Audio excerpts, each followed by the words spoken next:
दोस्तों, दुबई को बनने में 50 साल लगे, सिंगापुर को 60 साल लगे, लेकिन अफगानिस्तान सिर्फ 5 सालों में एशिया रीजन का सबसे बड़ा ट्रेड हब बनने जा रहा है। क्या आपने कभी सोचा है कि इंडिया पाकिस्तान को बाईपास करके अफगानिस्तान तक क्यों पहुंचना चाहता है? चाइना अपने बेल्ट एंड रोड इनिशिएटिव में तालिबान को क्यों शामिल कर रहा है? ईरान अपने चाबहार पोर्ट के जरिए किस गेम प्लान को एग्जीक्यूट कर रहा है? एक ऐसा देश जिसे हम आम तौर पर न्यूज में संघर्ष, जंग और तबाही के लिए जानते थे, जिस अफगानिस्तान को दुनिया युद्ध और अशांति का प्रतीक मानती थी, वही देश आज सेंट्रल एशिया और साउथ एशिया के बीच सबसे बड़े ट्रेड हब में बदल रहा है। तालिबान ने 2021 में सत्ता संभालने के बाद जो किया है वो किसी ने सोचा भी नहीं था। चाइना पाकिस्तान इकोनॉमिक कॉरिडोर से लेकर ईरान के चाबहार पोर्ट तक, वाखान कॉरिडोर से लेकर 5 नेशंस रेलवे तक, हर बड़ी पावर अब अफगानिस्तान को अपने ट्रेड रूट्स का हिस्सा बनाना चाहती है। आज हम बात करेंगे उन 5 मेगा रोड और कनेक्टिविटी प्रोजेक्ट्स की जो अफगानिस्तान को लैंड लॉक्ड कंट्री से लैंड लिंक्ड कंट्री बना रहे हैं, जो पूरे रीजन की इकोनॉमी और जियोपॉलिटिक्स को हमेशा के लिए बदल देगी। आज की वीडियो में हम खोलेंगे वो सीक्रेट्स जो मेन स्ट्रीम मीडिया आपको नहीं बताती, तो वीडियो को लास्ट तक जरूर देखिए, क्योंकि आखिर में एक बहुत बड़ा रेवोल्यूशन है। चाइना के साथ direct connection, Wakhan corridor road. सबसे पहले बात करते हैं सबसे इंटरेस्टिंग प्रोजेक्ट की, वाखान कॉरिडोर। वाखान कॉरिडोर अफगानिस्तान के बदाख्शान प्रोविंस में स्थित एक 92 किलोमीटर लंबा और कुछ जगहों पर सिर्फ 15 किलोमीटर चौड़ा स्ट्रेटेजिक पैसेज है, जो अफगानिस्तान को सीधे चाइना के शिनजियांग रीजन से जोड़ता है। ये एंशिएंट सिल्क रोड का हिस्सा था और अब इसे फिर से जीवित किया जा रहा है। 1963 में China Afghanistan border officially mark की गई थी, लेकिन कभी कोई बॉर्डर चेकपॉइंट नहीं बनाया गया था। अक्टूबर 2023 में तालिबान के एक्टिंग फॉरेन मिनिस्टर अमीर खान मुत्ताकी ने तिब्बत में चाइनीज फॉरेन मिनिस्टर वांग यी से मुलाकात की और वाखान कॉरिडोर के जरिए ट्रेड खोलने पर चर्चा की। कुछ हफ्तों बाद तालिबान ने ऑफिशियली अनाउंस किया कि अफगानिस्तान चाइना की बेल्ट एंड रोड इनिशिएटिव में शामिल होगा। अप्रैल 2024 तक रोड कंस्ट्रक्शन का काम शुरू हो गया।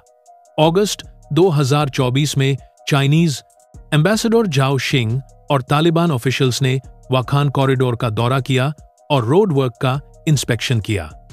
जनवरी 2025 में बदाख्शान के गवर्नर ने अनाउंस किया कि 49 किलोमीटर रोड का 40% काम कंप्लीट हो गया है और ये रोड चाइना बॉर्डर तक पहुंच गई है। हालांकि एक्सपर्ट्स का कहना है कि अभी भी ये रोड कमर्शियल ट्रक्स के लिए पूरी तरह तैयार नहीं है। चाइना के लिए वाखान कॉरिडोर बहुत इंपॉर्टेंट है, क्योंकि इससे वो ईस्ट तुर्किस्तान इस्लामिक मूवमेंट जैसे सेपरेटिस्ट ग्रुप्स पर नजर रख सकता है और अफगानिस्तान के जरिए सेंट्रल एशिया तक डायरेक्ट एक्सेस पा सकता है। इस कॉरिडोर से चाइनीज गुड्स भी फास्टर रूट के जरिए सेंट्रल एशियन मार्केट्स तक पहुंच सकेंगे। Pakistan connection, multiple trade routes. अब बात करते हैं पाकिस्तान बॉर्डर की तरफ। दोस्तों, तालिबान ने अफगानिस्तान को पाकिस्तान से कनेक्ट करने के लिए कई रोड्स डेवलप कर रहा है। पहला है spin बोल्डाक Kandahar road extension.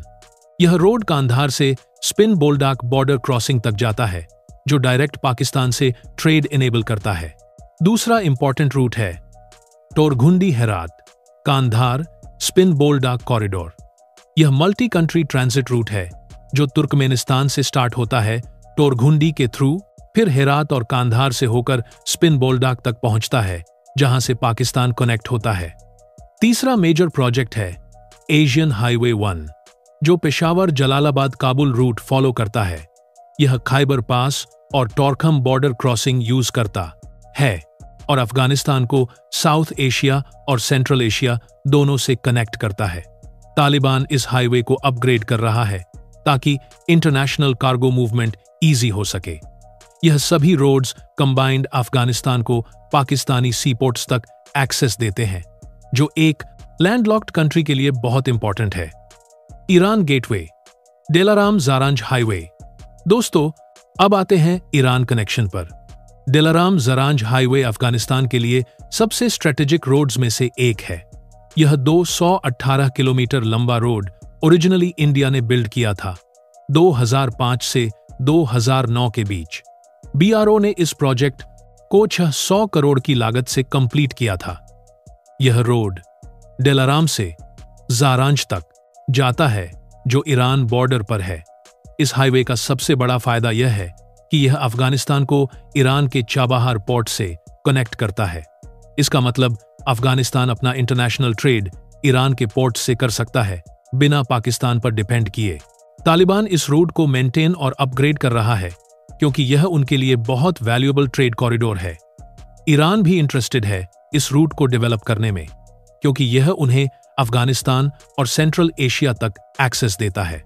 Future plans में जारंज कांधार रेलवे भी इंक्लूड है जो इस कॉरिडोर को और पावरफुल बनाएगी।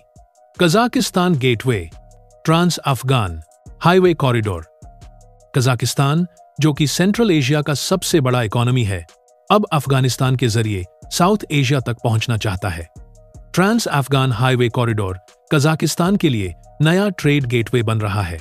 2024 में कजाकिस्तान और अफगानिस्तान का बायलैटरल ट्रेड टर्नओवर $545.2 मिलियन था, जिसमें $527.7 मिलियन कजाकिस्तान के एक्सपोर्ट्स थे।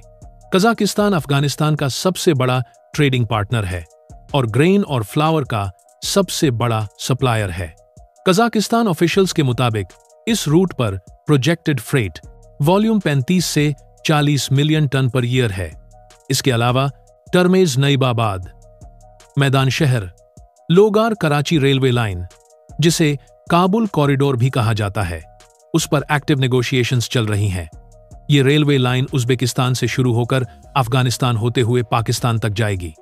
इस लाइन की टोटल लेंथ 573 किलोमीटर है और एस्टिमेटेड कॉस्ट 4.8 से 6 बिलियन डॉलर्स के बीच है।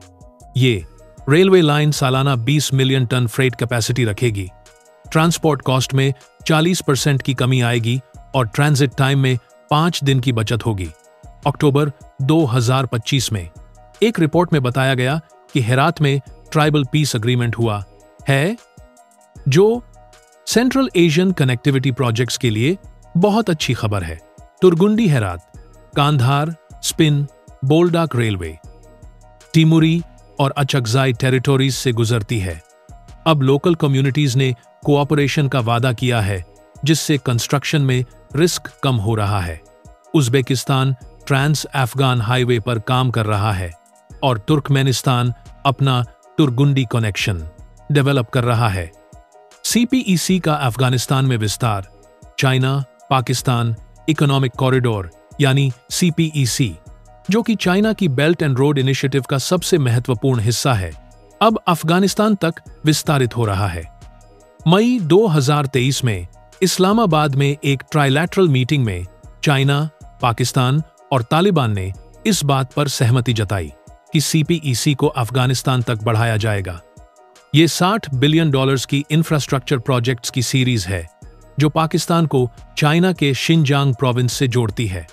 अगस्त 2025 में काबुल में हुई 6th चाइना अफगानिस्तान पाकिस्तान इशहाक डार और आमिर खान मुत्तकी ने सिक्योरिटी कोऑपरेशन के साथ साथ ट्रेड, ट्रांजिट और इंफ्रास्ट्रक्चर डेवलपमेंट पर चर्चा की। तालिबान के लिए यह बहुत बड़ा अवसर है क्योंकि इंटरनेशनल सैंक्शंस और फ्रोजन एसेट्स के कारण उनकी इकोनॉमी काफी कमजोर हो गई थी। सीपेक के जरिए तालिबान को न सिर्फ इकोनॉमिक इन्वेस्टमेंट मिलेगी बल्कि इंटरनेशनल लेजिटिमेसी भी मिल सकती है। हालांकि चाइना अभी तक तालिबान गवर्नमेंट को ऑफिशियली रिकॉग्नाइज नहीं करता, लेकिन बिजनेस और इंफ्रास्ट्रक्चर के मामले में दोनों के बीच कोऑपरेशन तेजी से बढ़ रहा है। चाइनीज कंपनीज पहले से ही अफगानिस्तान के मेज एनाक कॉपर माइंस में इन्वेस्टमेंट कर रही हैं, जो एशिया का सबसे बड़ा कॉपर रिजर्व है। अब सीपीईसी एक्सटेंशन से तुर्कमेनिस्तान, उज्बेकिस्तान और कजाकिस्तान जैसे सेंट्रल एशियन कंट्रीज भी चाइना के ट्रेड नेटवर्क से जुड़ जाएंगे और अफगानिस्तान इसका सेंट्रल हब बनेगा। लैंडलॉक्ड से लैंड लिंक्ड तक का सफर। तालिबान गवर्नमेंट पिछले 4 सालों में इंफ्रास्ट्रक्चर डेवलपमेंट और रीजनल कनेक्टिविटी को अपनी सबसे बड़ी प्रायोरिटी बना चुकी है। CPEC extension, Wakhan corridor, Chabahar port, 5 Nations railway और ट्रांस अफगान हाईवे जैसे मेगा प्रोजेक्ट्स अफगानिस्तान को रीजन का सबसे इंपॉर्टेंट ट्रांजिट हब बना सकते हैं। China, Pakistan, Iran, India, Uzbekistan, Kazakhstan, Turkmenistan, Tajikistan सभी कंट्रीज अब अफगानिस्तान को अपने ट्रेड और कनेक्टिविटी प्लान्स का सेंटर मान रहे हैं। तालिबान ने करप्शन कम किया है और रेवेन्यू कलेक्शन में सुधार लाया है। 2023 से 2024 में तालिबान गवर्नमेंट ने लगभग $3 बिलियन का रेवेन्यू जनरेट किया, जो प्रीवियस गवर्नमेंट से ज्यादा है। कस्टम्स ड्यूटीज अब सबसे बड़ा रेवेन्यू सोर्स बन गई है। तालिबान ने प्रेडेटरी चेक पॉइंट्स हटाए हैं जो वॉर के दौरान ट्रेड में बाधा डालते थे। हालांकि इंटरनेशनल रिकॉग्निशन की कमी, फ्रोजन एसेट्स, वुमेन राइट्स के मुद्दे और सिक्योरिटी कंसर्न्स बड़ी चुनौतियां हैं। इस्लामिक स्टेट जैसे ग्रुप्स की मौजूदगी फॉरेन इन्वेस्टर्स को डराती है, लेकिन रीजनल पावर्स अपने इकोनॉमिक इंटरेस्ट्स के लिए तालिबान के साथ एंगेज हो रही हैं, क्योंकि स्टेबिलिटी उनके लिए जरूरी है। अगर ये प्रोजेक्ट सफल होते हैं तो एंशिएंट सिल्क रोड का एक मॉडर्न वर्जन बन जाएगा और सेंट्रल एशिया और साउथ एशिया के बीच कनेक्टिविटी एक नए युग में प्रवेश करेगी। अफगानिस्तान दुनिया के सबसे आइसोलेटेड कंट्रीज से बदलकर एक रीजनल इकोनॉमिक पावर हाउस बन सकता है। ये वो सपना है जो तालिबान दिखा रहे हैं और पूरी दुनिया इसे आश्चर्य और उत्सुकता से देख रही है। हमें उम्मीद है कि ये जानकारी आपको पसंद आई होगी। ऐसे ही और रोचक विषयों पर वीडियो देखने के लिए हमारे चैनल को लाइक, सब्सक्राइब एंड कमेंट करना न भूलें। मिलते हैं अगले वीडियो में। जय हिंद।